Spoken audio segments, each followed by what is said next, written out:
Okay, we are recording.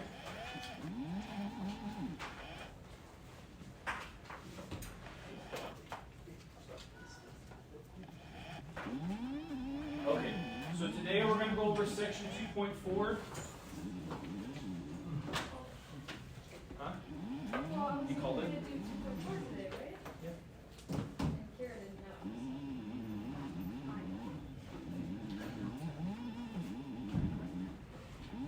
Okay. Actually, since it might be a little bit shorter, does anyone have a homework question you want me to go over with you on the board? Yep. Huh? Do you have a homework question? I did have one because I was checking the key and I got a different answer and I was like, very sure. I'm going to give you your homework back too. So, remind me. So yeah, for 5E. Oh, for 2.3. For 5E, the net change I got was 1. And the key said it was 0. I could have done it wrong. 5E, right? So the net change between -3 and 3 with that graph, right?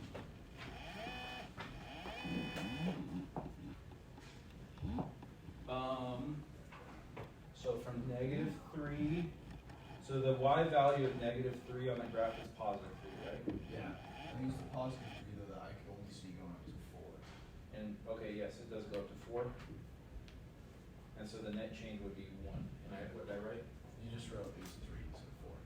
So Oh. it's a net change of 0. Okay, so on the answer key for 2.3, there's an error. Number 5, part E.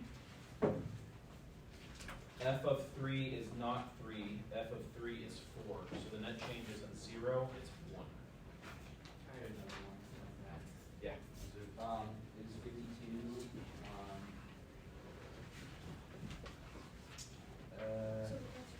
Yeah, just so y'all know, the answer keys were made about a week ago.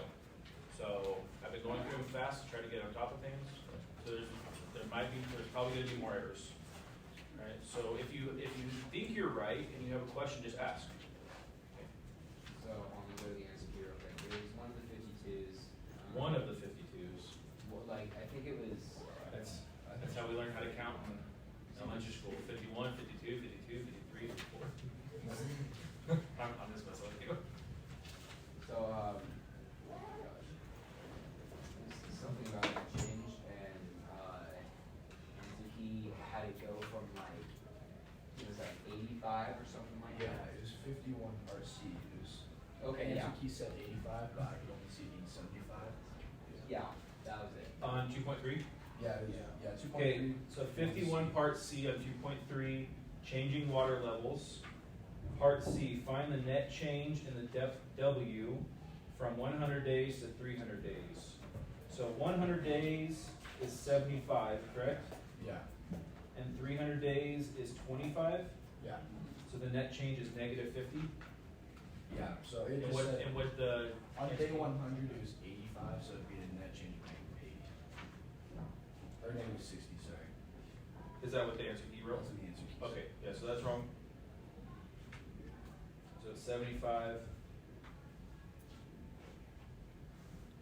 Yeah, and then that should be -50 instead of -60. I wanted to ask about like increasing and decreasing values, or the those kind of things, and how do you write those? Increasing and decreasing is written in interval notation, Yeah. just like domain. So do you, So give me an example. Which one do you want me to do with you? part B for number 4. On 2.3?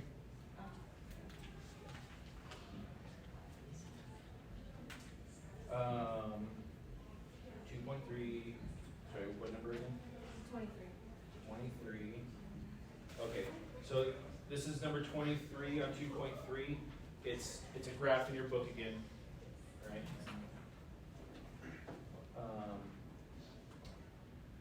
So intervals of increasing and decreasing.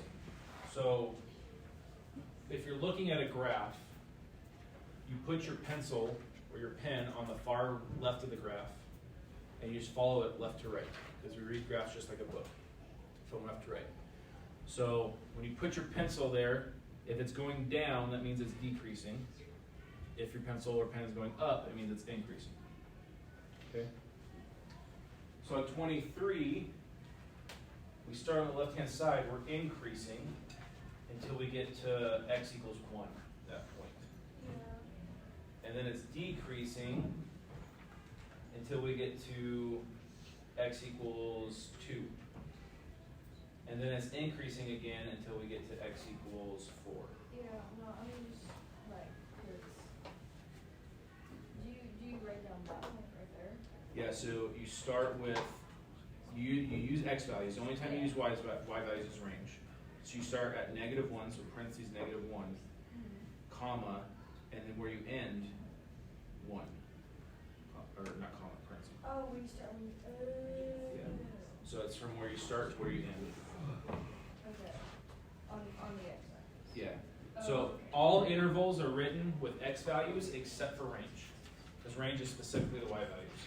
But everything else, any kind of increasing, decreasing, positive, negative, which I don't think we're doing in this class, and domain, those are all, we use the x values in the intervals. The only thing we ever use y values for are the range. Yeah. So 2.2, question 10, for the domain, it says that it's, x is greater than 0, but greater than or equal to 0, but less than or equal to -5. Uh-huh. And, the answer key, it has the arrow saying it continues on, but wouldn't it be just like dots? Yes.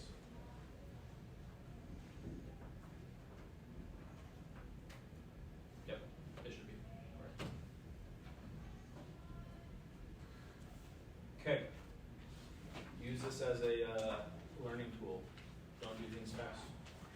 Right. Okay. All right, let's get started in 2.4 then. So 2.4, like I said, it's about average rate of change. Average rate of change is just the more generic version of slope. Okay, when we're looking at lines, we usually just talk about, we call it slope, how steep the line is.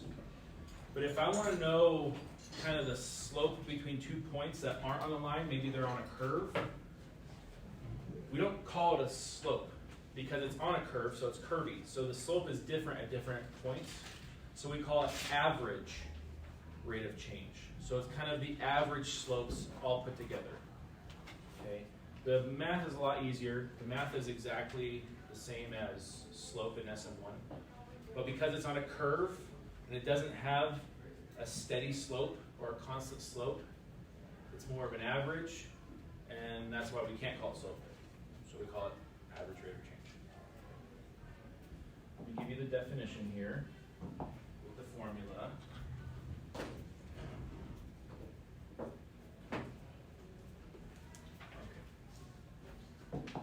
So first of all, your average rate of change, you have to have 2 points.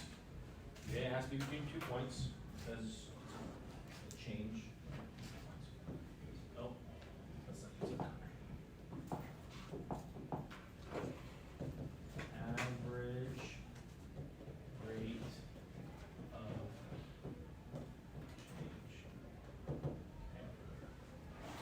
change. So what it ends up being is if you have 2 points, let's say we have a comma f of a. So you have an x value, an input, and an output. And you have a second point, an input and an output. Okay. And the average rate of change is, I'm going to use a symbol and then I'll write it out in words. But it's the change in the y values, or f of a and f of b, over the change in the x values, or a and b. All right, so a and b are x values, but we call them a and b because they're specific x values. Okay, they're 2 specific points. They're not just any random. Same thing, f of a and f of b are y values, but we call it f of a and f of b because they're the only they're the only y values that come out. Sorry, had some cashews for lunch, and they're getting stuck in my throat. I had to eat quick because I thought I forgot today was assembly, so I was eating on pace for 11:15 or 11:14, and then I saw these two come and sit down by my door, and I was like, oh, is class already ready to go? And so I had to eat quick. Sorry. F of A and F of B are the specific y values that come from A and B. Okay, so these are y values, they're just specific. So changing y over change x, this symbol right here, it's the Greek letter delta. Okay, it's capital delta. Lowercase delta is that. Okay, but you don't need to know. That's calculating. And all this means is the change in y divided by the change in x.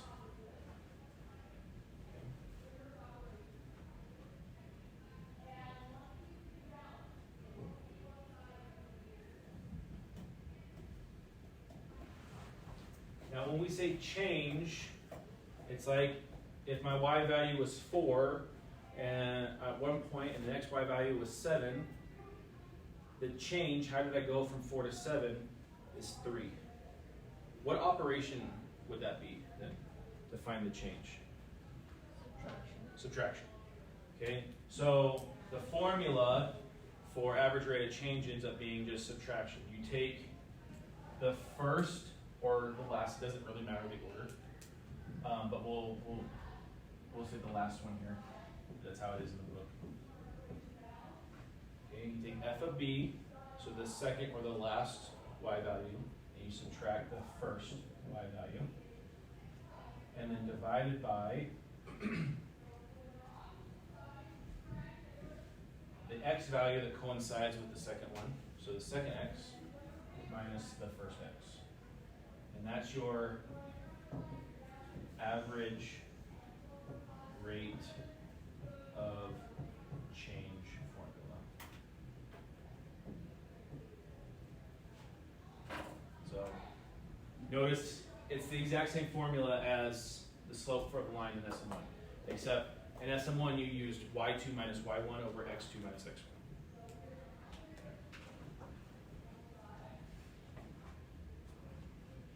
Now, since this is the same formula as slope of a line in SM1, that means there should be there's like a kind of an imaginary line that exists between these 2 points. Okay, so it ends up looking like, if I want to find the average rate of change from this point to this point, well, what we end up doing is we're actually kind of finding the slope of this imaginary line that goes between the 2 points. Okay, that's what it ends up being. This line here is called a secant line.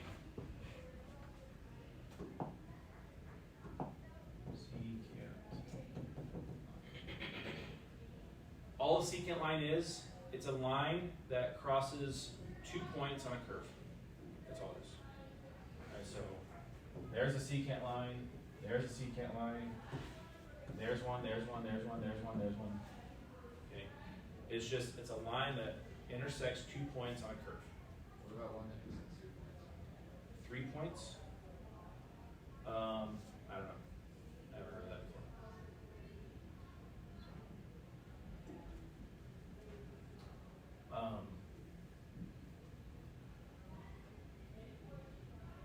Because you're not really ever worried about 3 points together. At least with the math I've done. There's a lot of math I don't know, so there could be a reason for doing 3, but as far as I know, there's not. Okay. Any questions on the definition of absolute rate of change? Absolute rate of change. Average rate of change. Okay. Let's do an example. So we're going to do example 1 from the book. Example 1. Okay. So we have a function, f of x equals x minus 3 squared. Okay, so that's a parabola. I'll draw it real quick for you. So let's see, minus 3, that means its vertex is going to be over here. Don't worry, in chapter 3, I'll reteach you parabolas from SM2. Okay. Let's see, y-intercept is going to be at 9, 0.9.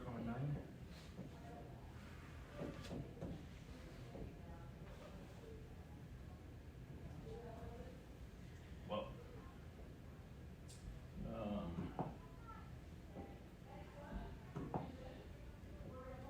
let's just put it right there.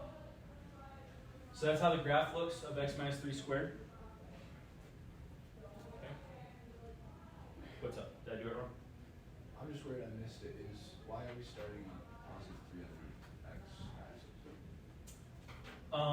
The x-intercept is at x equals 3. Just 'cause So- it's 3 squared. Well, I just think I yeah, so I end up teaching this in chapter 3. I'm pretty sure chapter 3 is, no, 2.5 is transformations, never mind. But what essentially what this is this is a transformation. So if you remember from last year, SM3, or even in SM2, transformations take the parent function, which is x squared, and it moves it around. Whenever we have a transformation inside the function with x, it affects the x value. Yeah. And it's always opposite operation inside. And so we started at here, but we went to the right 3. Yeah. And then it's a y-intercept of 9, it's squared, right? Yeah, so define y-intercept. The y-intercept is where x equals 0, right? So I just plugged in 0 for x in my head real quick. 0 minus 3 is negative 3, squared is positive. Yeah. Okay, so we want to find the average rate of change from x equals 1 to x equals 3. Now, you don't need a graph for this. Okay, you don't need a graph, you can just do it with the function. So we have from x equals 1 to x equals 3. So we want to do f of 3 minus f of 1 over 3 minus 1. All right, that's our formula. So the second y value, or f of 3, what comes out when you plug 3 in, minus first y value, or f of 1, so what comes out when you plug 1 in. Look at Jackson's forehead. Yeah. It's a huge red dot. It's a pretty good one too. It's very defined. In fact, there's a thing in math that we call a function is well defined, and that is a well defined red spot. So, alrighty. So plug 3 in for x, and like I said, you can look at the graph and find the y value when x is 3, or you can just plug 3 into your function and see what pops out. Right? So if you plug 3 in for x, what comes out? 0. Very good. Right? Plug in 3. 3 minus 3 is 0. 0 squared is 0. Minus, what do you get when you plug in 1? 4. And then what's 3 minus 1? 2. 0 minus 4 divided by 2, negative 2. So your average rate of change between 1 and 3 is negative 2. So that's the slope of a secant line between those 2 points. Well, that's telling us that the slope should be negative, right? So it should be going down. Well, let's see. Here's x equals 1 right there. Actually, here, let's use this side. X equals 3 is right there. There's the line between it. It is going down. Right? It has negative slope. What's up? Is x equal 1 and x equals 3, are those just random points? Yeah, they're from the example in the book. And sorry, this is part B.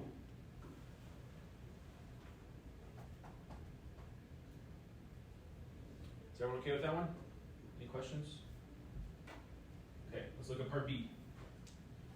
I'm going to erase part A so I can just write part B right here. So does everyone have it written down? Am I good? Yep.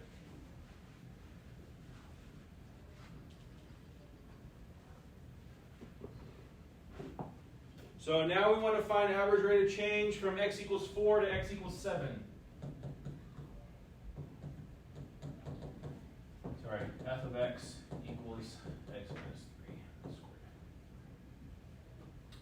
Okay, once again, second y value minus first y value over second x minus first x.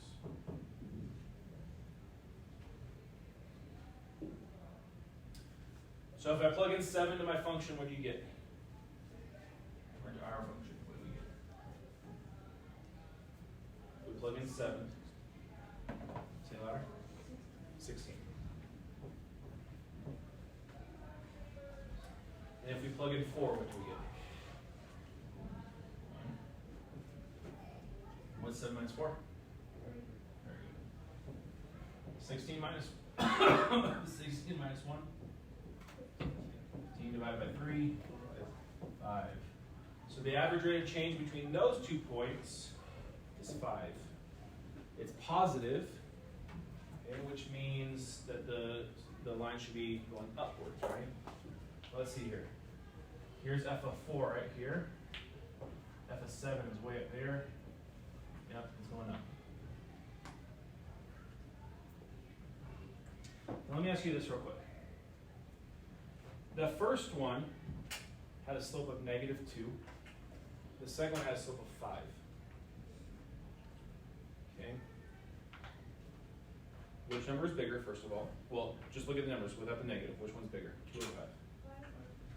So which line would you think would be steeper? The one with 5, right? Even though it's -2, right? The negative just tells you direction. The number 2 tells you how steep it really is. Now, this graph is a curve.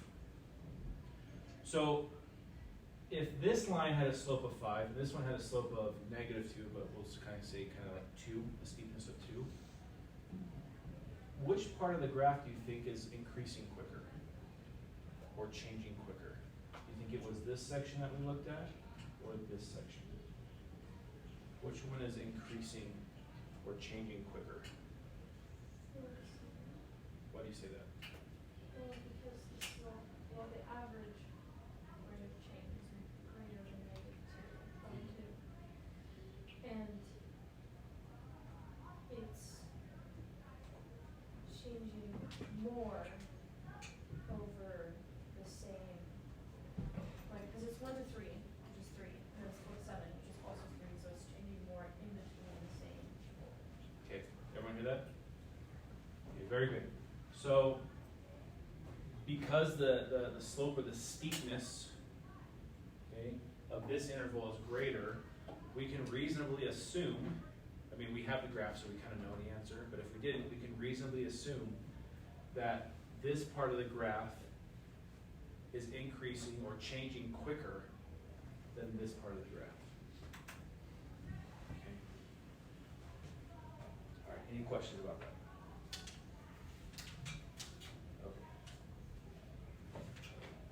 Let's do another example. So this one is kind of more of an application. So we have example 2. Okay. So we have an object that's dropped from a cliff. Ooh, actually, I wonder. Don't you wonder? I wonder.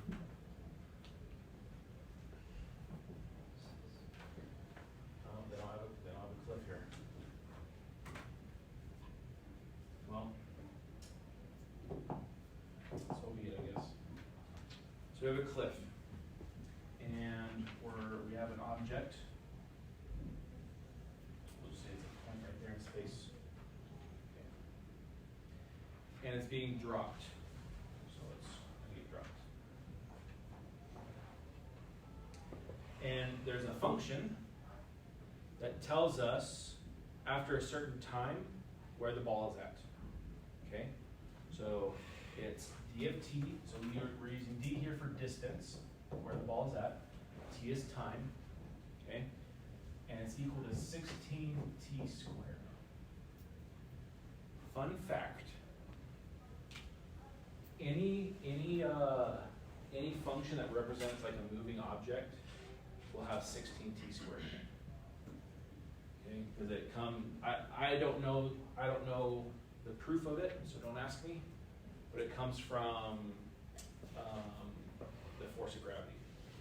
And so anything that's like shot in the air, if it's a parabola or dropped or bounced, that function will have a 16t squared. If it's a parabola, like if it's a projectile like this, it'll be negative because it's pointed down, but it always has 16t squared. Anyways, you all don't care about that. So, we want to find the average rate of change of this object between 1 second and 5 seconds. Okay, so here, the average rate of change, what would it represent? What do you think it represents in this application?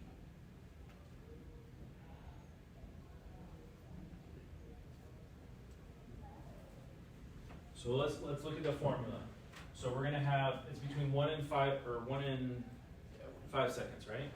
So we're going to have d of 5, so that's distance, minus d of 1, which is distance, over 5 minus 1, which is seconds. Okay. Well, if we go back to our physics class, we have distance, which here, what's distance? Is it feet here?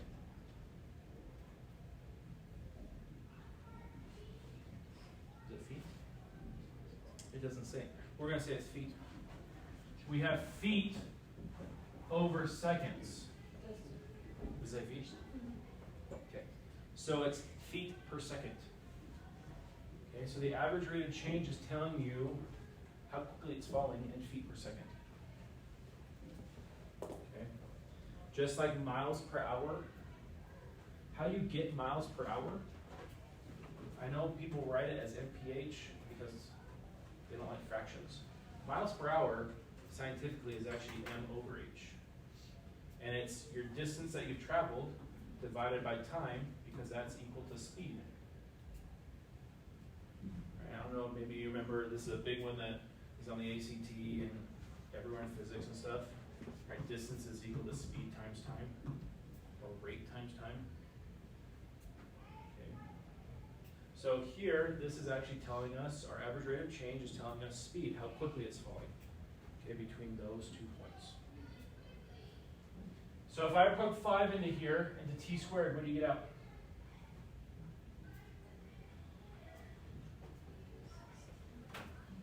How many dollars is 16 quarters? So 400. Is it? Yeah, it's 400. Right? So if I plug in 5, what's 5 squared? 25. How many cents is a quarter? How many cents is a quarter? 25. So we have 16 quarters. How many dollars is 16 quarters? $4, which is how many cents?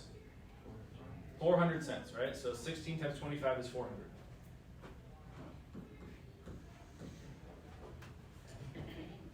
If you plug 1 in, what do you get? 16. And 5 minus 1 is 4.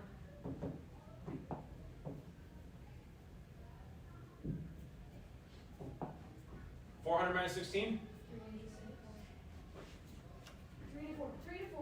3 to 4. Sorry. And then 3 to 4 divided by 4, let's see, that's 9. Carry the 2, 96. So 96, and we're going to say feet per second. Because we have an application, so we have units now.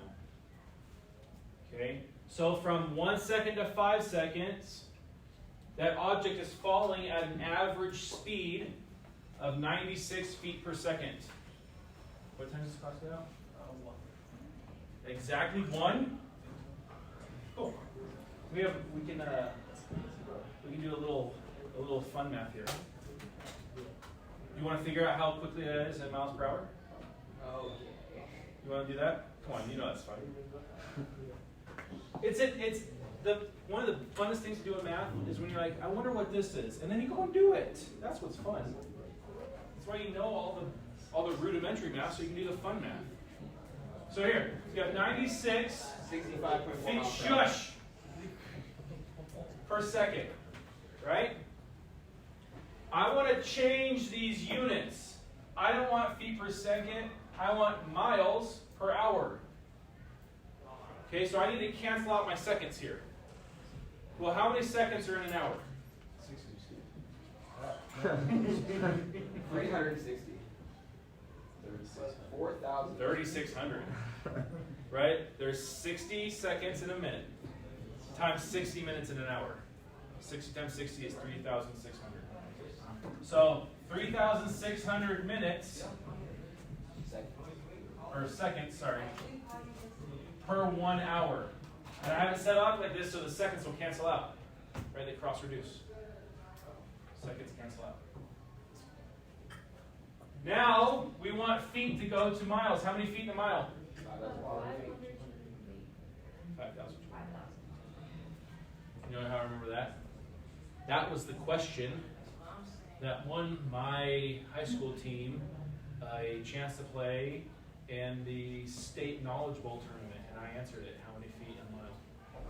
That's how I remember it. I'm assuming you got it right. Don't get mad. Don't get mad. Mad? You're just jealous. Yeah, that's sick. I remember where was that? We were playing at Winlock High School. Not playing. We were competing.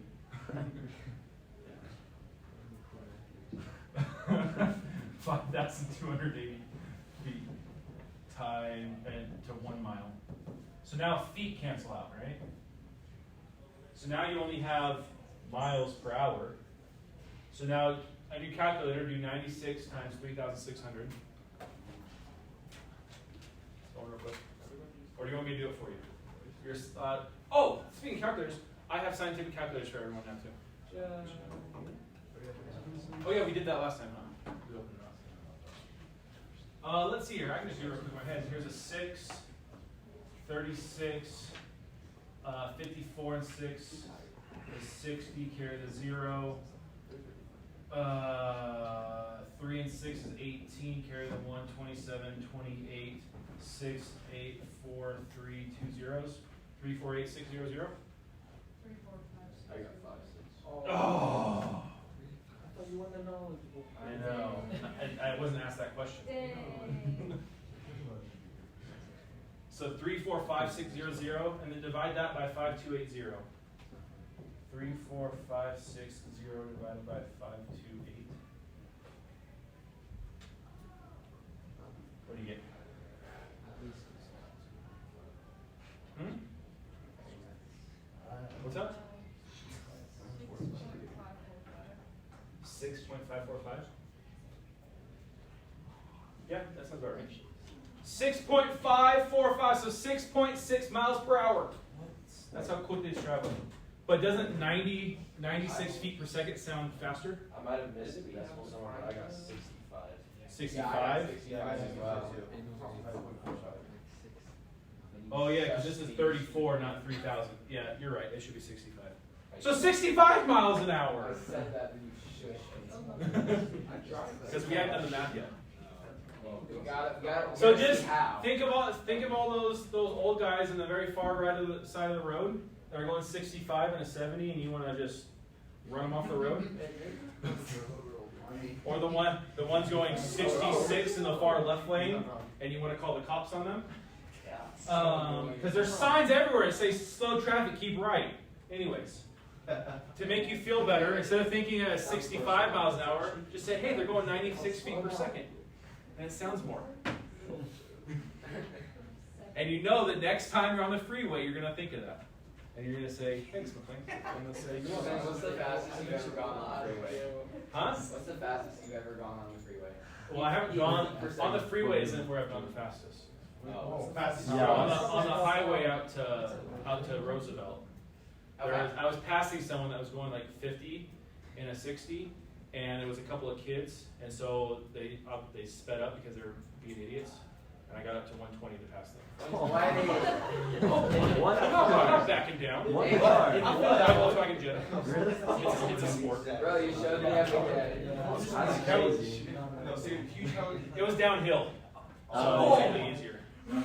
That's Fastest I've wild. ever got was only 118, so you beat me by 2 miles per hour. Well, I don't know if it was exactly 120. It was the little dial. The little dial was right next to it, so it could have been like 119 or something. I just say 120. It sounds cool. It does sound cooler. Just say 120. But my wife was in the passenger seat and she was like screaming at me, and I was like, I'm not backing down from these little you know what's. I don't know what. They're not very nice story. Yes. So I put them in their place and I carried on with my day. Alrighty. Average rate of temperature change. So we have a table. I think all of you have your book, right? Yeah. Cool. I'm not going to write the table on the board then. So we have part A here. We want to find the average rate of temperature change from 8 a.m. to 9 a.m. Here in the school, it's about plus 50. You guys notice how hot the school is in the morning? Degrees, yeah. I was exaggerating. It is. When I get here, I even brought a fan from home. Oh yeah. Okay, let's see here. So we want F of 9. So Fahrenheit temperature at 9 a.m. minus Fahrenheit temperature at 8 a.m. over 9 a.m. minus 8 a.m. So at 9 a.m., what's the temperature? It's just around 40 degrees. Just around it. That is freezing. Anyone know what that is in Celsius? Like, Multiply it by 5/9 and then subtract 32. Or 9/5 and subtract 32. Sure. What's the temperature at 8 a.m.? 8? What's 9 minus 8? Very good. I'm glad one of you knew that. 40 minus 38 is 2. Over 1 is 2. Now, we need our units because this is an application. So it's Fahrenheit, or we'll say degrees, because we're used to using Fahrenheit. Degrees per hour. So degrees per hour.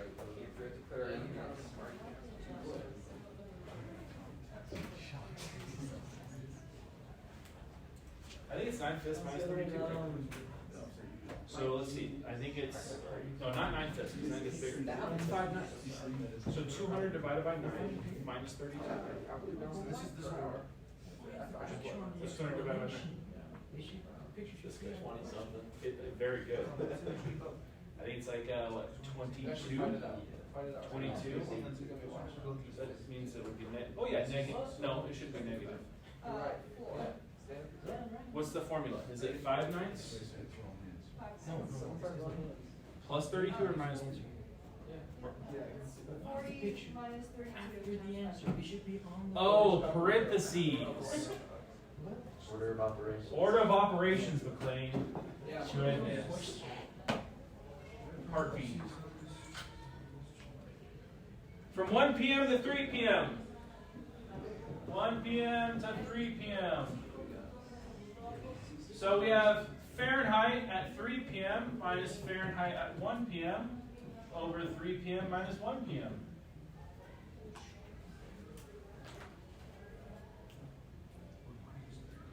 What's the temperature at 3? 67. What's the temperature at 1 p.m.? 62. And then 3 minus 1? 67 minus 62 is 5. Now, since we have an application, you're allowed to use decimals here. Okay, so 2.5 degrees, oops, degrees per hour. So around midday, it's getting hotter quicker than the morning, huh? Why do you think that is? Because of the sun! The sun's up. Okay, and then from 4 p.m. to 7 p.m. What's up? Is this still just degrees per hour unit for measuring between two different hours? Yeah, because we did 5 divided by 2, which is really 2.5 over 1. So if it was over 1 hour, it'd be 5 degrees per hour. If this was over 1, it'd be 5 degrees per hour. Yeah. What do you plug in? Be proud of me. Alright, part C. From, what is it, 7 p.m. to 4 p.m.? So Fahrenheit at 7 minus Fahrenheit at 4 divided by 7 p.m. minus 4 p.m.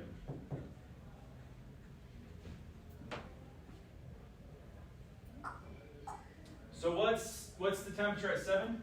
51 degrees, What's the temperature at 4? 64 degrees, And what's 7 minus 4? 3. What's 51 minus 64? It is. Huh? Negative 13. Divided by 3. Quickly, off the top of your head, without using a calculator. What's negative 13 divided by 3? It's 4. Sort of what? You looked at your calculator, so. Use your brain. Come on. My brain's not. Yeah, I know. There's a big red dot. Yeah, Yeah, it would be 4. So, how many times does 3 go on to 13? 4 times, right? 4. Yeah, you're right. So negative 4, and then we're left with 1/3, right? This is a decimal that you should know, because it's very, very useful in life. 1/3 is accounted everywhere as a decimal. Do you remember what it is as a decimal? 0.3333. Yeah, 0.33 repeating. Now we don't put the little line above it because that's actually not a real thing in math. Oh, that's fine. I have it. Right? It's something that long ago the teacher decided to do and it just kind of caught on. Will you see Jane? It's so dumb. It helped me. That's why we write 1/3 instead of the 0.33, because 1/3 is the actual answer.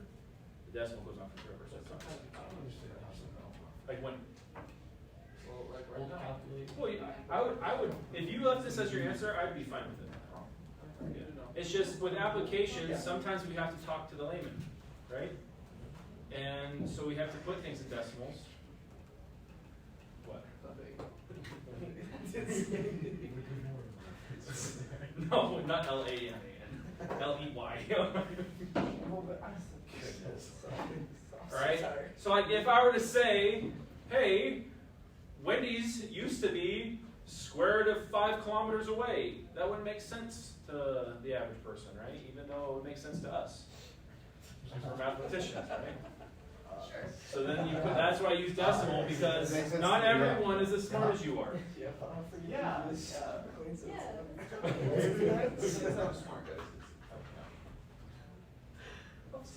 I want to kick him out.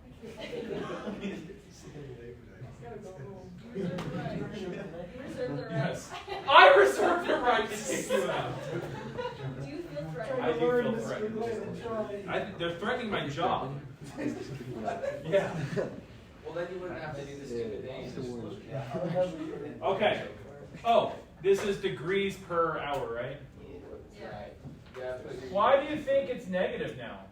it went Because down. the sun is going down. The sun's going down. There's less photons hitting the Earth. You know what a photon is? That's crazy. It's a little package of light.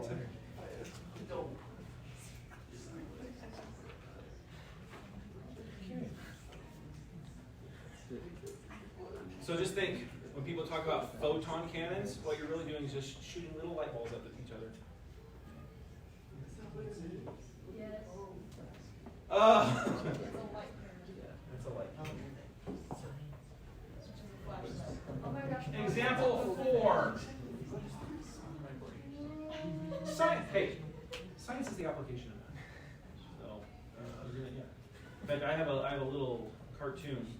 that is like it says the purest subjects, right? And one's like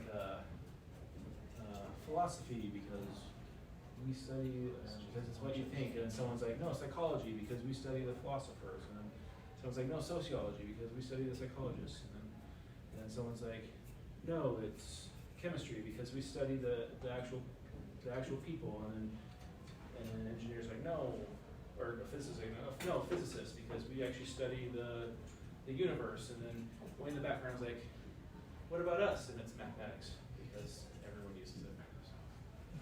We're the purest art form.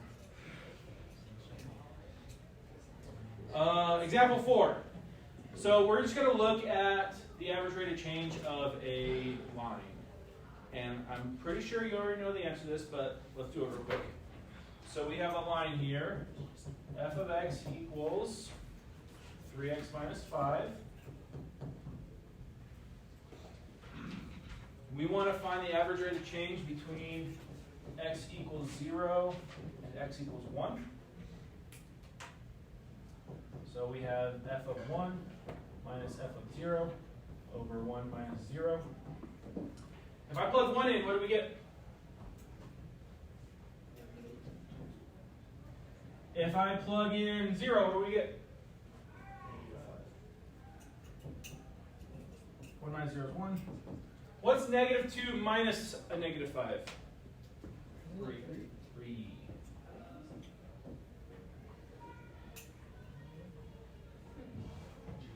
Does everyone see why we got a negative negative?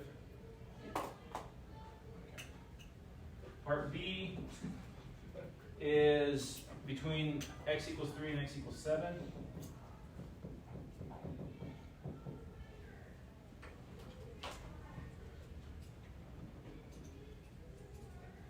So f of 7 minus f of 3 over 7 minus 3. What do you get when you plug in 7?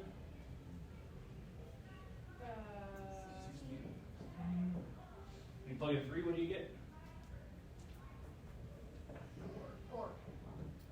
And 7 minus 3? 4. 4. 16 minus 4 divided by 4? 3. Oh. 12 over 4 is 3. Part C. Oh, we should do this one. Let me, did we forget to do one like that? Yeah, we did. I should do one like this with you, because I think some of you struggled on the first homework with this. So let's look at part C real quick. I'm going to go on to a different page. We want to know the average rate of change between x equals a and x equals a plus h. I hope so. I tell you what it is. Stop looking at the book. I know you're not. I know you're not looking at the book. I was messing with you. So if I want to find average rate of change, it's going to be f of a plus h minus f of a over a plus h minus a. Should kind of look familiar to chapter 1 homework. Okay. Notice this actually tells you this is the general form of average rate of change.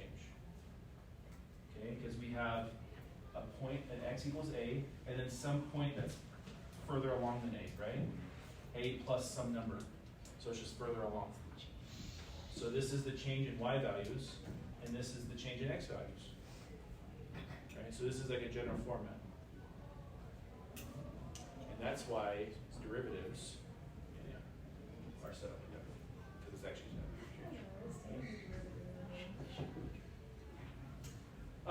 so if I plug in a plus h to my equation, it's 3 times a plus h minus 5, right? We plug in a plus h for x. Anywhere we've seen x, we plug in a plus h. Minus the entire f of a, not just what you want, the entire thing. So 3 times a minus 5 over, these a's reduce to 0, so you're just left with h. distribute your 3A plus 3H minus 5 minus 3A minus a minus 5, so plus 5 over H.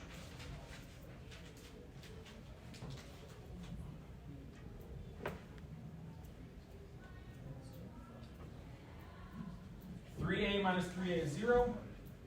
Negative 5 plus 5 is 0. So we have 3H over H. H is reduced. 3. So that means no matter what points you plug in, the average rate of change is going to be what? Why do you think that's true about a line?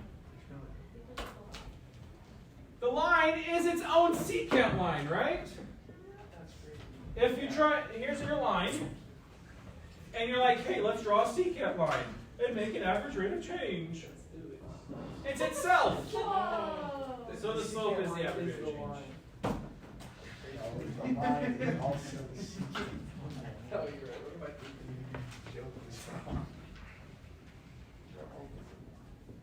thinking? It died again. I had it charged and everything.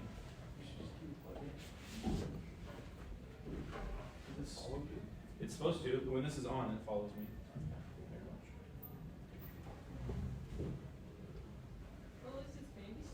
I don't see it go with this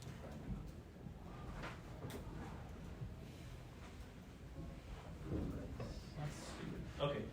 Anyways, that's it for 2.4. Okay, that's everything. It's just average rate of change. So I guess we didn't have a whole lot of time left because we moved around a little bit, but I think that's okay. Huh? I can't. Speak up. Say with your chest.